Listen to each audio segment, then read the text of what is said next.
Денес ќе одвоиме малку време да размислиме за Божјата промисла и волја, правилно гледајќи го духовниот свет преку проповедта насловена како да погледнеме во духовниот свет.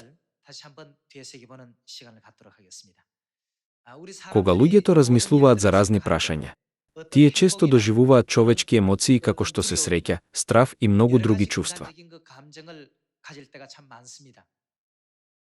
Сепак, сите овие работи наведуваат да мислиме дека опипливите аспекти на физичкиот свет изгледаат на дофат, додека духовниот свет се чини некако нејасен и двосмислен.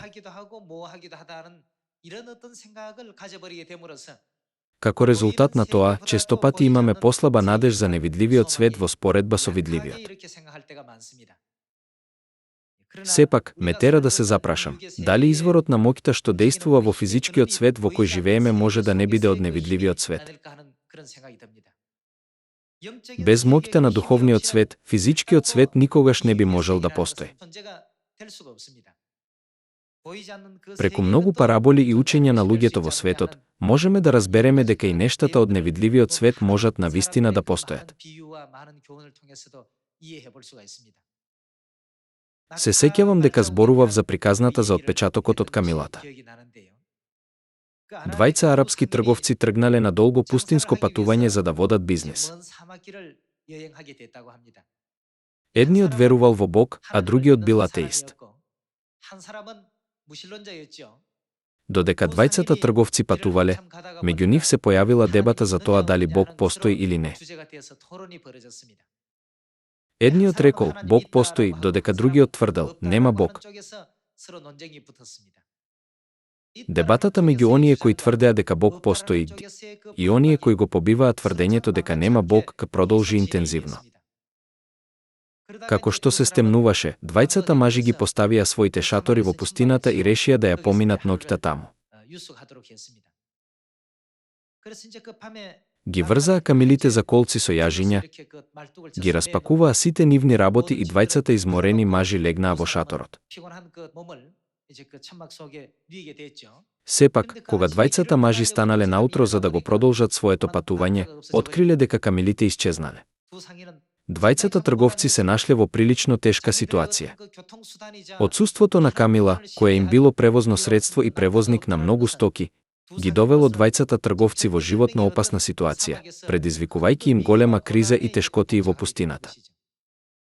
Без разлика колку напорно се обидувале да ги најдат камилите, тие исчезнале без трага.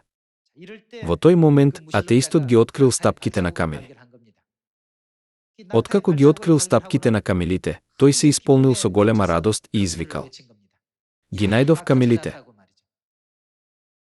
Тој извика од огромна радост: ги најдов камилите. Потоа, оној што веруваше во Бога дојде и праша: каде се камилите, на што тој одговори: погледнете ги овие стапалки. Не, тоа се само отпечатоци од стапала, не се самите камили, нели? Зошто си толку тврдоглав?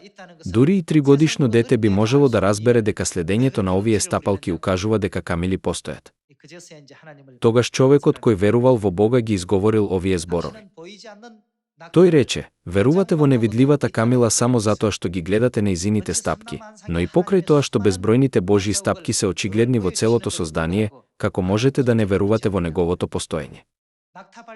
Стапките на камилите се доказ дека камилите постојат, а Божјите траги се знаци дека Бог постои. Како можете да не верувате во постоењето на Бог преку неговите траги? Додека ја раскажуваше оваа приказна, утринското сонце нежно изгреваше на источното небо. Токму тоа е Божјиот отпечаток, рече тој. Околу нас постои силна тенденција кај многу луѓе да одбијат да веруваат во невидливиот свет. За оние кои го даваат приоритет на материјализмот, невидливиот, подлабок свет е невидлив во нивните срца и умови. Затоа тие не веруваат. Бидејќи тоа не им изгледа веродостојно, на крајот на краиштата, тие не можат да имаат вера. Кога ќе размислиме за сите овие работи, исто како арапскиот трговец кој го прифатил постоењето на камилите само од трагите, денес има безброј знаци на Бога околу нас. Живееме обкружени со безброј знаци што укажуваат на постоењето на рајот, постоењето на пеколот и присуството на Бога. И ги чувствуваме и доживуваме овие траги во нашиот секојдневен живот. Сепак, честопати поминуваме покрај нив без многу да размислуваме за нив.